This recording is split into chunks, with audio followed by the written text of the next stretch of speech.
What is good, guys and gals, and welcome to the Films and Pixels podcast, episode 46. I'm your host, Afif. Thanks for tuning in and so forth. And you know the drill. Of course, you know I'm going to say please subscribe, share, and like, and so forth. But I don't want to waste time on all that because I do want to get into some topics I've thought about talking about in the past 2 weeks that have made the news, have gone viral and so forth. Speaking of viral, I do want to talk about this brand new video game that has gone viral, become very popular, and you guessed it, it's Palworld. What's going on with Palworld? Who's not happy about it, and what's been going on, and so forth. So I want to talk about it. Also, I want to also get into sports a little bit. First, talk about a controversial coaching firing that happened with the Milwaukee Bucks. And then news about the Euroleague expanding to the UAE in Dubai, possibly. I'll talk about that as well. Layoffs have been happening in the tech world, especially with game companies as well. And also the director of Roadhouse, the remake of Roadhouse, boycotting film festival. Why? I will explain all that, talk about all those details for this episode. But in any case, look, I know, release dates, publishing, and so forth. Yes, I haven't been doing a bad job, not as good as initially, but also lack of social media promotion. That has been a major flaw. I always say, I'm going to do it. And then, it's like I procrastinate. It's sort of a problem, but I know I need to do it. Just need to be willing to do so. But honestly, guys, I've been going back into really remixing and just practicing, honing my craft with music composition.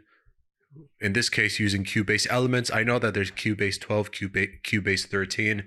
So I just need to get that going. But I'm not doing anything professionally, but Cubase elements really for personal music use, also good for professionals. But what I'm just trying to say, it's been fun lately just going back into Cubase, and it kind of reignited my passion for music a little bit, music production. So it's been fun, but without getting too much off topic, let's get going with the Films and Pixels podcast, episode 46, from here on out. Okay, this first topic, and I think you already know where I'm going to go with it. And as I said, I'm going to be talking about Palworld, the new video game sensation that has gone viral. Of course, many people's social media talking about it, YouTube, critics, commentators, influencers, vloggers, whatever. It's the talk of the gaming world right now, Palworld. Everyone's going crazy with this game. It's been dubbed Pokemon with guns. So, of course, with the Pokemon design similarities, there's bound to be some controversy here and there, accusations of plagiarism, and so forth. And, it's not shocking. It's really more of third-person survival. There's, shooting, there's crafting, and as it turns out, there is creature capturing. So, of course, there is some Pokemon inspiration there, but it really has gone viral. It broken sales records already, and becoming one of the most played Steam games on time. It is on Xbox. Yes, obviously it is on Xbox Series X, Series X. Why it's on Xbox One, very old, slow, outdated hardware, that very bad frame rates, I don't know, but it's on the new Xbox systems. Not on PlayStation at the moment, so I wouldn't be surprised if Sony asked the developer of the game, known as Pocket Pair, based in somewhere in Tokyo, Shinagawa, Tokyo, yes, called Pocket Pair. They did previously release a game called Craftopia, so they're an independent company. At some point, of course, it's quickly become popular, but if Sony is impressed enough with the results, I'm sure they'll ask Pocket Pair to have the game be published on their PlayStation consoles.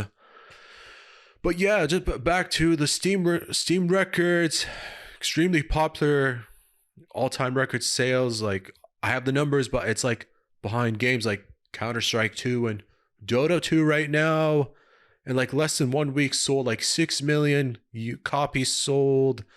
And, it even like, the first 24 hours, like 3 million, and 40 hours, like 5. And by the third day, like 6 million, and fourth day, 7 million. And like by 8 days, like I said, 8 million in like 6 days. So ended like 1 billion players like playing this game. So it is crazy. It's mostly multiplayer, so you have to pay to play, but it's working, and already it did catch the attention of Nintendo, kind of, because a user on Twitter called Toasted tried to mod the characters with Pokemon designs, and so of course, like that's not going to sit well with Nintendo. Of course, they asked for a cease and desist, removal, copyright infringement. Nintendo are notoriously known, if anything, for just stopping anyone for any sort of piracy, copyright infringement. They'll do that. They will ask anyone. They are well known. To the point, I remember when they stopped people of Project M. Well, actually, no, there wasn't any cease and desist, but they never liked Project M. They just didn't say anything publicly. But yeah, they had to remove it. This was on like the Twitter X platform, but the video of the Pokemon mod might still be on YouTube. So that's just something to be concerned. So like these PAL creatures, they're just used for like harvesting resources and building structure. So of course there's like a little bit of Fortnite gameplay inspiration regarding like structure building and whatever. It's been announced like since June 5, 2021. I had no idea for the past like 3 years of Palworld's existence until like 2 weeks ago, something like that. Like literally I had no idea what Palworld is and whatever. And in terms of like Pokemon design comparisons, IGN did a really good job finding them. Now look, I don't have them in front of me, but you can find some of them. There is some clear inspiration on Palworld, because you can bet that the Pokemon company will do an investigation. And so and what they have to say, I'll definitely get to them. But since 24th of June, even like 2 billion, it went from like 1.8 billion to like 2 billion by 24th of January. And like the first game really since like PUBG Battlegrounds to achieve really such a monumental feat. So it's just crazy what's been going on. And did I mention like gameplay similarities? Because really it's like survival crafting. It's really more supposed to be like Ark Survival, Ark Evolved, something like that. And there's a little bit of Breath of the Wild in there. So that's also one thing as well. Now, of course, and they did get legal clearance in terms of designs. They did make sure like, lawyers and whomever, they had to get legal clearance in terms of like the creature designs. They were clear. But I mean, you can't help but look like, okay, this character looks like a mixture of these two Pokemon. So this pal looks like a mixture of another two Pokemon creatures. So, at some point, it's going to rub people the wrong way. It's going to agitate. And of course, the Pokemon did say they're going to investigate this game, the Palworld game, but they didn't mention it. But here's the statement I have in front of me. We have received many inquiries regarding another company's game released in January 2024. We have not granted any permission for the use of Pokemon intellectual property or assets in that game. We intend to investigate and take appropriate measures to address any acts that infringe on intellectual property rights related to the Pokemon. We will continue to cherish and nurture each and every Pokemon and its world, and work to bring the world together through Pokemon in the future. Oof. So of course it caught their attention. They're not going to mention Palworld by name, but I mean, only time will tell. Like I keep saying that, time will tell, but I would not be shocked if all of a sudden there's a major lawsuit between the Pokemon Company and Pocket Pair regarding Palworld and its designs and inspiration they took from. So I would not have been surprised. So, expect thorough investigation. Maybe let's say maybe in a month or two, some more Palworld news will come forth. I'm curious to see how it'll go. And because of the whole Palworld situation that's gone viral, even the CEO of Pocket Pair says that they've got death threats, and it's just really shitty. Death threats seem to be common, and I hate it, but it's just awful. And I had no idea the development was like really expensive. I mean, yes, they because of hiring 40 additional more employees and designers that they first rejected, then rehired, and so forth. But the development really costed all the way up to 1 billion yen. That is insane. 1 billion yen for the development of Palworld. That is crazy to get done in 3 years. But this is what happens when you're an independent company. Somewhere in Tokyo, Shinana. Like I said, the name of the location. Just hold on. There with me. Sorry. Shinagawa. Yeah. Hopefully I said that right. But yeah. I think let's just monitor the whole Palworld situation. How it'll go.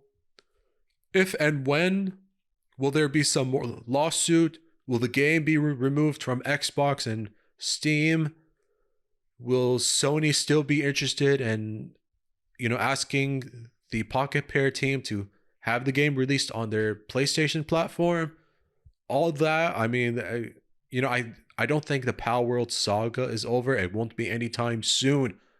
But I mean, I can see, a lot of debate on the creature design, on the creatures and plagiarism very soon. So I think it's just worth keeping an eye on.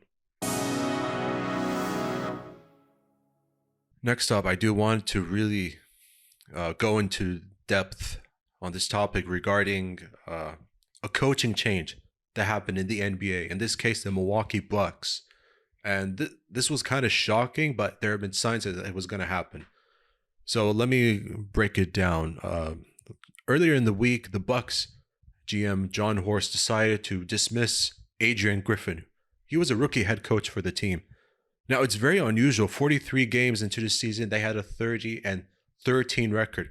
That's actually very good. Good enough for second in the East behind the Boston Celtics.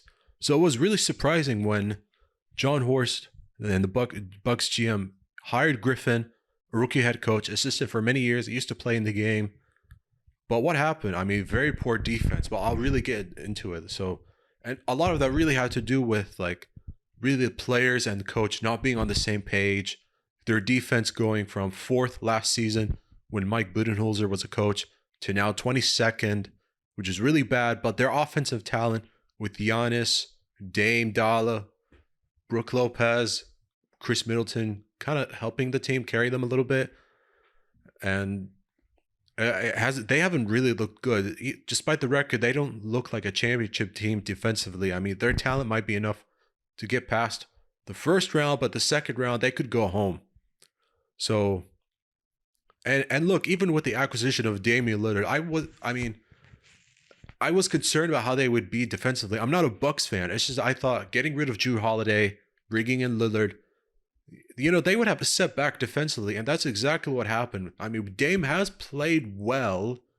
I mean, he was voted in with Giannis as an all-star this season, but it hasn't always looked his best. It took some time for Dame and Giannis to find their on-court chemistry in the pick and roll. So it's been a work in progress for a while. And Dame is not really a great defender, great player, but defense not really his best. Shot making, playmaking, this is what he's great at. And look, I really think this whole mess could have been sorted out with the coaching if they had at least kept Budenholzer for maybe one more year. But then I know the sensitivity of his personal situation that I don't want to go to. I mean, at the time of Budenholzer's dismissal, he only got 2 years left on his contract, and could have just simply hired Doc Rivers in the offseason. I mean, Doc Rivers went from, last summer, fired from the 76ers to then becoming part of ESPN's broadcasting crew. And, for him, as he said in his introductory press conference, for him, it was an extended break.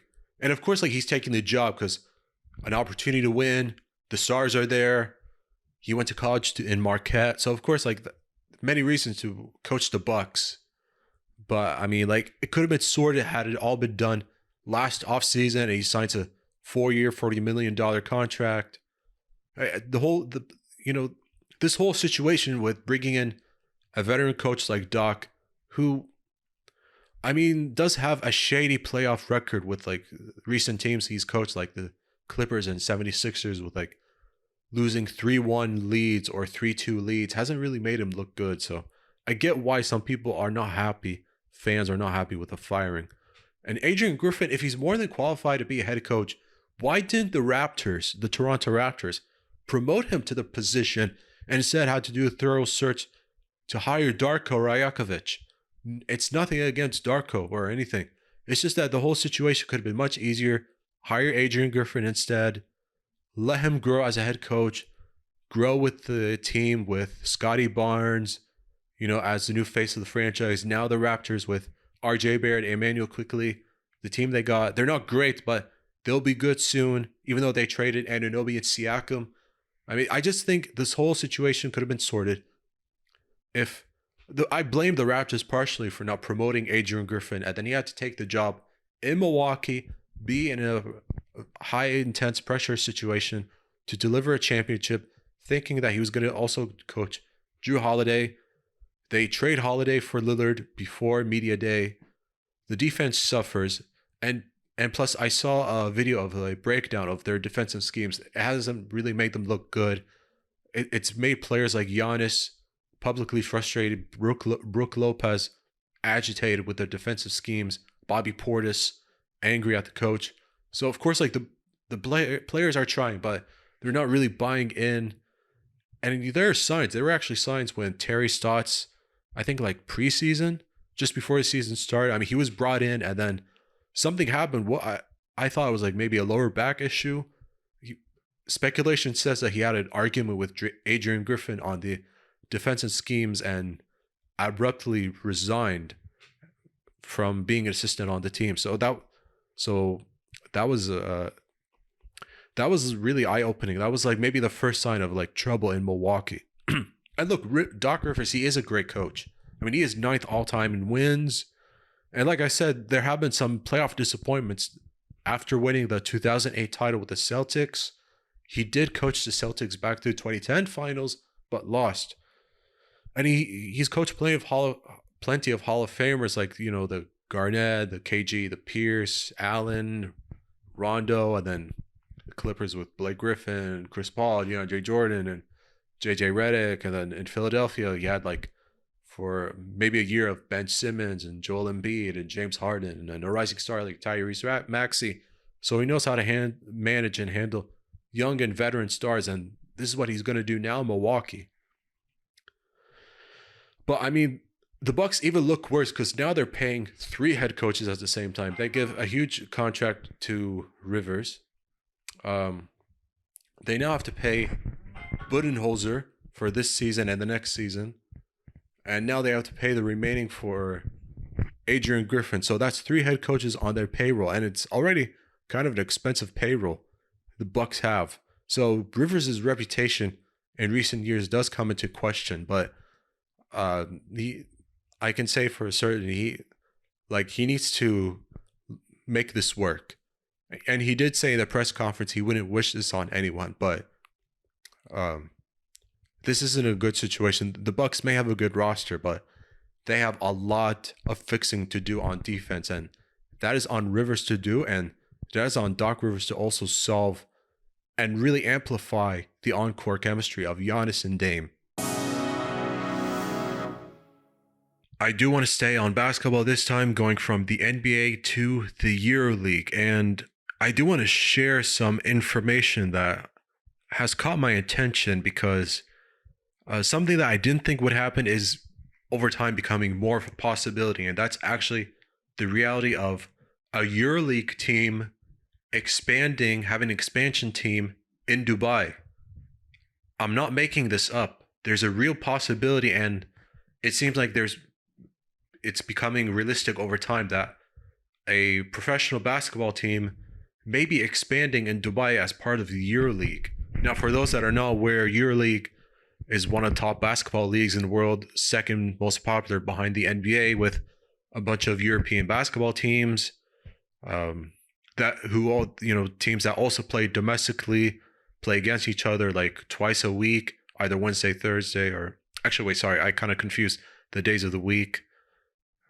But anyway, they play against each other twice a week, also play their domestic games and like compete for like 50 weeks or something. So, and also like some of them play in the Euro Cup for like 10 weeks and try to qualify, and there are wild cards and so forth. But without getting too much off topic, there have been approval votes from shareholders and stakeholders, and so there have been approval votes from everyone included, stakeholders in Euroleague clubs, to seemingly like have a team expand in Dubai by the 2024-25 basketball season, which is normally around like September, October, around that time, when the fall of that year. So there hasn't been like some sort of official announcement, but it really is becoming a serious possibility, and shareholders have been getting a like 5 million euro fee for the next 5 years to make it work. Just to pay 5 million to get a team, possibly in Dubai by that time, likely playing in the Coca-Cola arena. Now, of course, there are a lot of hurdles I'm sure they have to clear, like not just the players and team name or whatever, or just likely just called Dubai BC or something. But of course, TV deal rights, how the games could be broadcasted. I mean, remember, there's the BN Sports channels.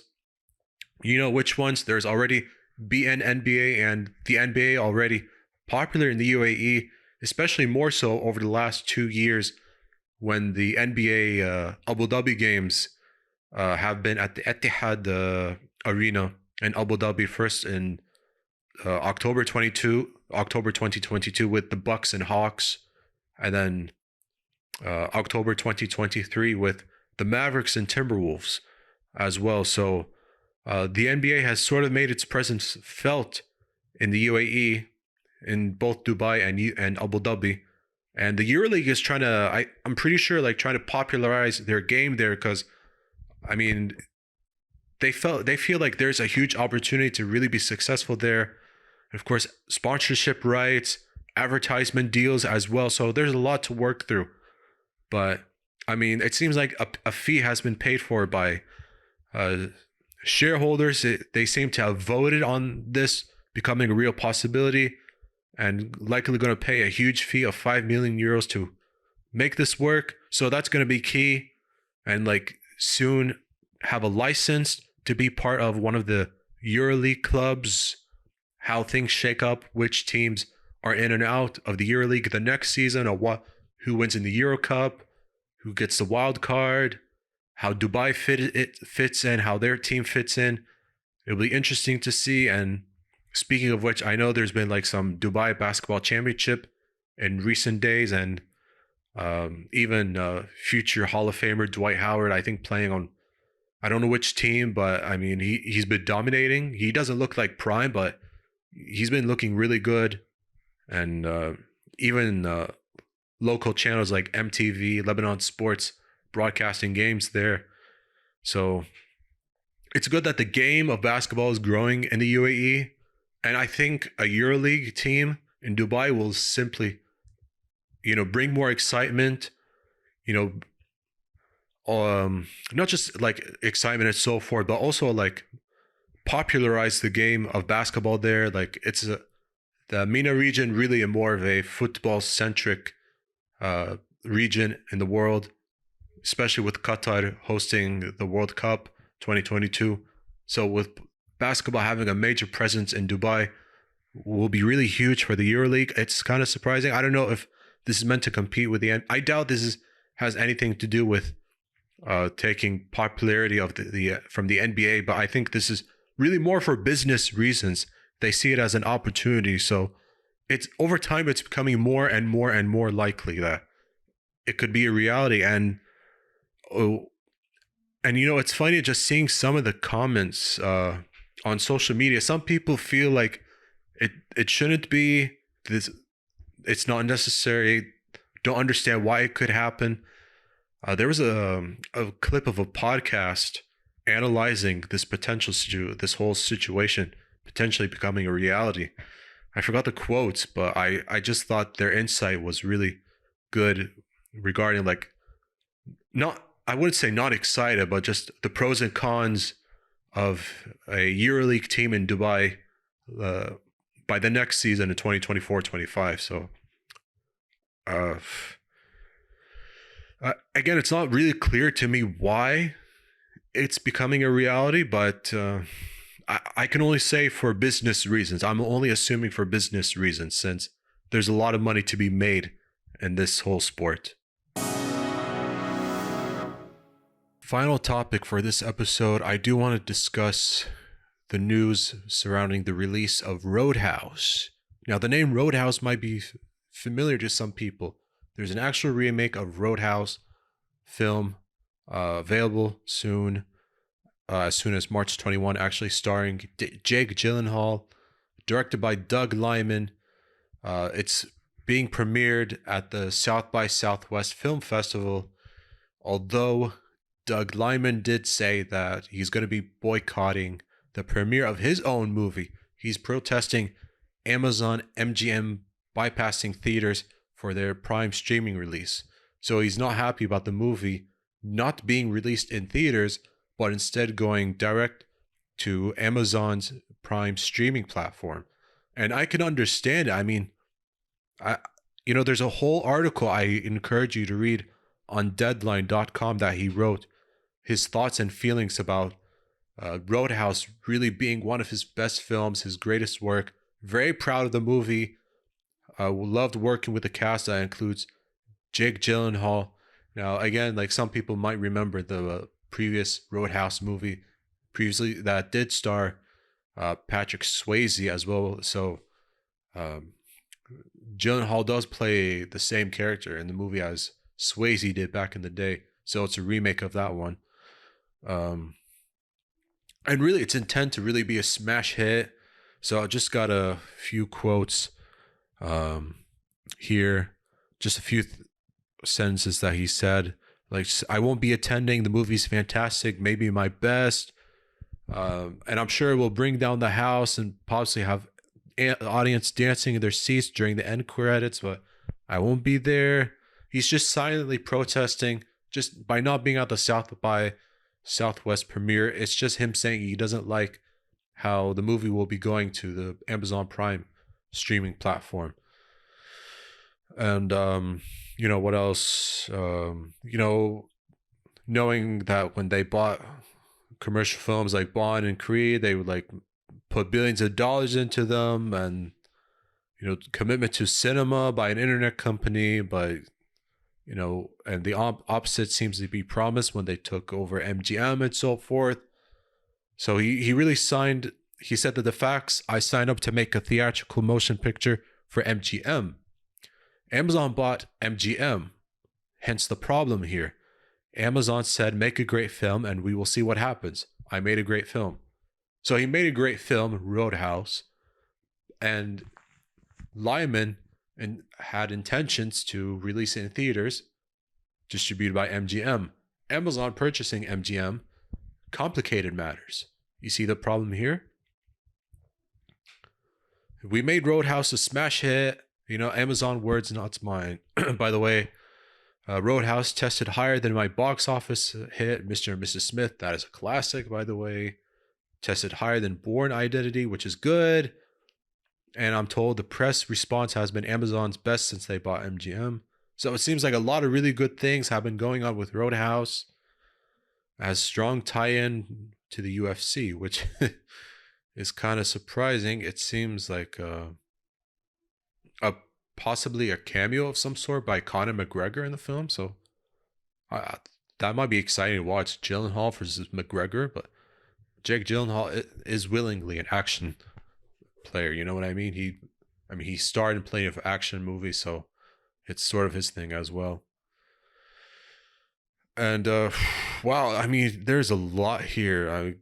Also saying that Jake Gyllenhaal gives a career best performance, an opportunity that deserves to be recognized come awards season, and I can understand and agree on that.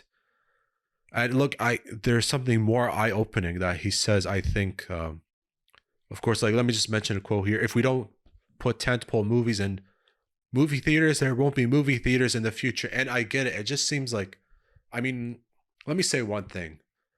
I've noticed a few movies that I've sort of had some interest in, like, this Wonka prequel and Aquaman and the Lost Kingdom. I might see the second Aquaman movie, but the fact that superhero movies in 2023 have been mostly abysmal has dismayed me from being kind of interested. You know what I mean? I just feel like some of the more interesting movies worth watching on streaming platforms has sort of taken away the excitement of the theater option. You have to pay either way, but I don't know. It's like it just seems like more studios are flocking to like the Netflix and the Amazon and the OSN Plus and the Hulu and Disney Plus and Apple TV Plus and so forth. It just seems like the content there, is broad, has a broader audience, is much better and so forth. But I don't want movie theaters to just not matter anymore. They still should matter. And I think ultimately they're still going to be important. It's just, there has to be more of a commitment from studios to release movies in public cinemas. That's all. There just has to be a continued commitment and not be swayed by the idea of having them directly gone to like streaming platforms, So that's just it. And I like that it's important that he said without movie theaters, we won't have the commercial box office hits that are the locomotives that allow studios to take gambles on original movies and new directors. Without movie theaters, we won't have movie stars, and that is accurate. I mean, I do agree that is accurate, and something that he said that was very important. So pay attention to this quote here. Film executives are also at risk. Box office revenues are the war chests that allow studios the resources to make movies, which is accurate. It's no surprise you see layoffs across the industry, including at Amazon. Without movies in theaters, there's no revenue coming in. And once the theaters go out of business, it could take decades for the business to recover, if ever. He knows what he's saying. He knows what he's talking about. If there isn't any box office money for distribution studios, where can they get the resources to keep pumping up more movies, whether if it's blockbuster IPs, original content, indie content, take on new directors, hire new actors, produce, and so forth, pay for crew members with the lighting and the sound engineering, DOPs, camera operators. I mean, a lot of jobs in movie motion picture studios can be at risk if this sort of business tactic does continue. And a lot of that does have to do with the COVID-19 pandemic that occurred. And he did say, referring to the COVID, he did say at the height of the pandemic, there was a real possibility that movie theaters would not recover. Also a fact, I mean, again, you got to read this article. We got comfortable watching movies at home, but then a remarkable thing happened when restrictions lifted. We started going back to the movie theater. Yes. The fact we still have movie theaters after the global pandemic didn't happen by accident. It happened because brave filmmakers like Chris Nolan and Tom Cruise insisted their movies play in the theater, and they proved audiences are still there. That is correct.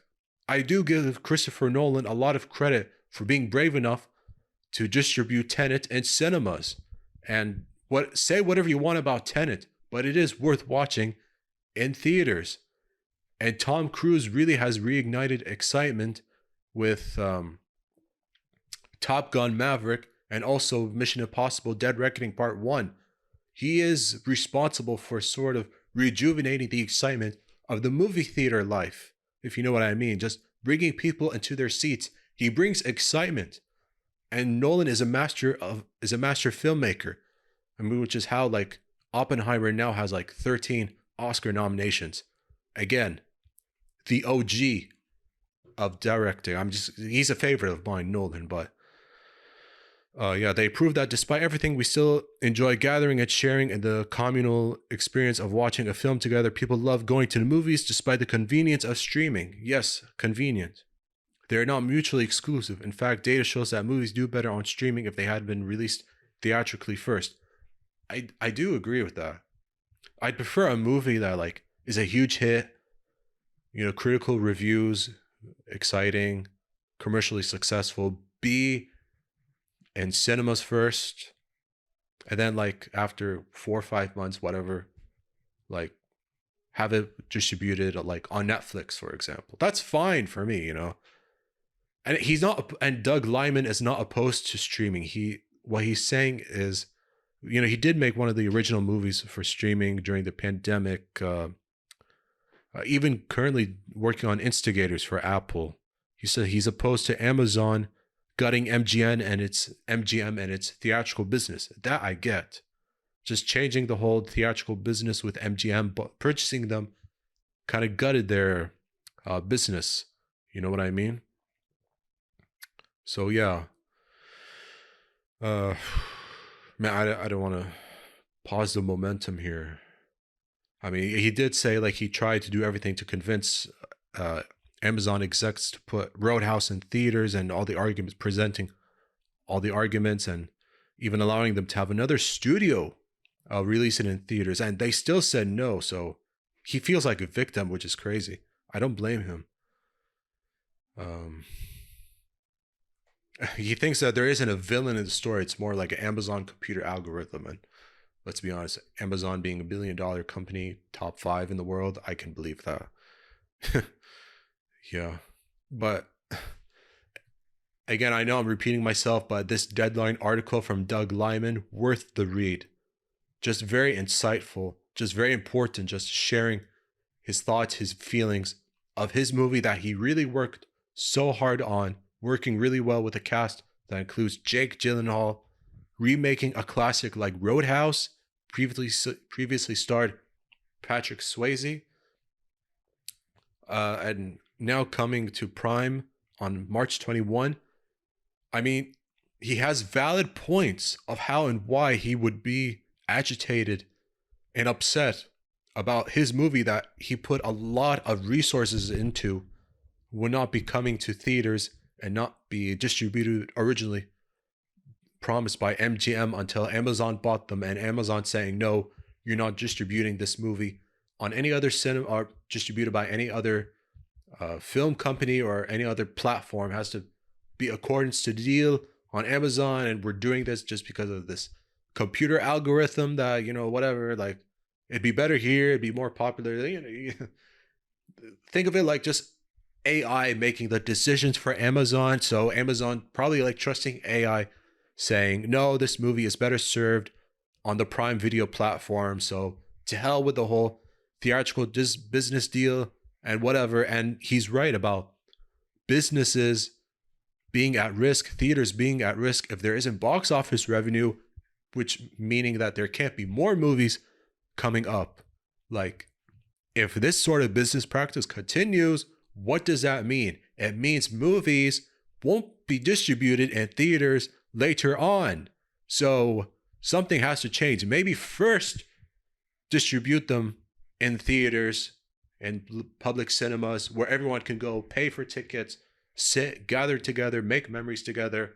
And then after the theatrical release, the box office run concludes in after a certain amount of time, let's say 4 or 5 months, then have a post distribution deal or there's a proper word for it, but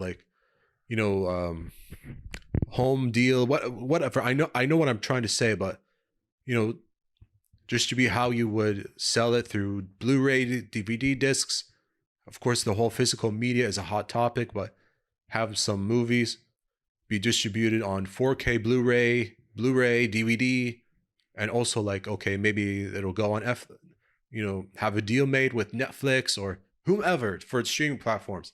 I think if there's a new business model of first in theaters and then streaming, then the business can still work well, and there wouldn't be this sort of like what sort of like this conflict of interest. There wouldn't be a conflict of interest with anyone to first on Amazon Prime and skipping theaters instead. If there can be a harmony there placed originally, if there are contracts placed, this can really work. This can be a better business model than ever before. So I just think directors like Doug Liman need to be treated better, and there has to be better business deals in place for cinemas and streaming services to coexist in harmony. Okay, guys and gals, look, I know in the past topic with the Doug Liman Roadhouse topic, I know I said it was the last one, but I almost forgot to talk about some gaming companies or already this month that have laid off like so many employees. It's really a huge list, and Xbox is already among them. Xbox actually just laid off like 1,900 employees. So it's just really sad how it's already in the year 2024. It's gone off to a rough start. Even like at Riot Games, like 530 people lost their jobs. Some game company called People Can Fly, 30 plus people, and even more. Suddenly I found a list from Kotaku. I mean, wow, it's just, I'm surprised to even see Discord on this list. Discord laid off 170 people. Twitch, 500 people. Unity Software, 1,800. Bosa Studios, 19 people. I mean, still. PTW, formerly Pull to Win, 45. Thunderful, Nicepick Games, like 25. Man, who else? Surprisingly, Metaverse Worlds and 31st Union, CI Games, One Player Mission, laying off people. Little Red Dragon Games. I mean, yeah, I already mentioned just Metaverse Worlds, and I'm just trying to understand like the whole common denominator, and I just think it has to do with like tight budget costs. Like, to me, this is all just cost-cutting moves. Like, that's when you count them all. Like, according to this article, that's like 6,000 jobs lost. 6,000 people losing their jobs across all the tech gaming companies already in 2024, right? Wait, hold on. Let me rephrase that. I do want to apologize. It's actually 6,000 jobs in the year 2023 that laid off people. So I want to apologize that.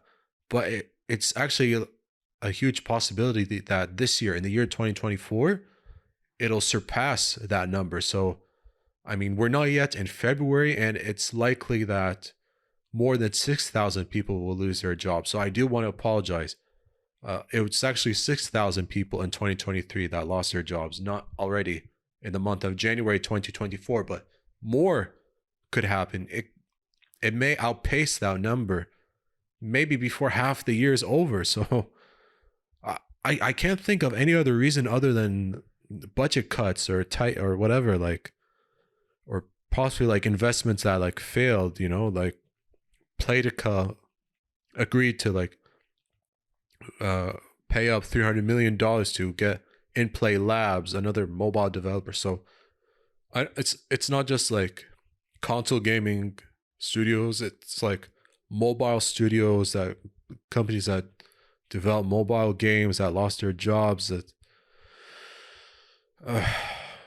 yeah, I mean, like Microsoft had to lay off people, not just from Xbox, but also Activision, Blizzard, and ZeniMax. And what was the point of Microsoft doing that whole $68 million acquisition again? Only to like wait months to like finally get it approved? And yet they laid off people? Like 1,900 people lost their jobs across like 3-4 different studios that they bought with a huge boat of money. I mean, whatever, it's their problem. I just don't like how the business works. I just don't I just don't get it. But some people will just have to figure it out. I just don't get it anyway. I mean, what they're like, I get it. Like, if you're not commercially successful, you know, budgets have to change. You know what I mean? Like, people have to lose their jobs. There has to be companies have to start tightening the budget to cut some costs, and are forced to let go of hardworking employees. And yeah, it's just part of how cruel this business can be. But at least Sony were not on the list. I mean, I know that it's happened before with Sony. At least I'm sure, but still, it sucks. Oh well. Alright, guys and gals, that pretty much wraps it up for the Films and Pixels podcast, episode 46. I'm your host, Afif. Thank you once again. I just want to say thank you to everyone watching and listening to this episode, whether on YouTube or Spotify or Anghami, from beginning to end. I really do appreciate it, just to take your busy time. Again, thank you so much. A subscribe would really mean a lot to me. Thank you. Good day and good night.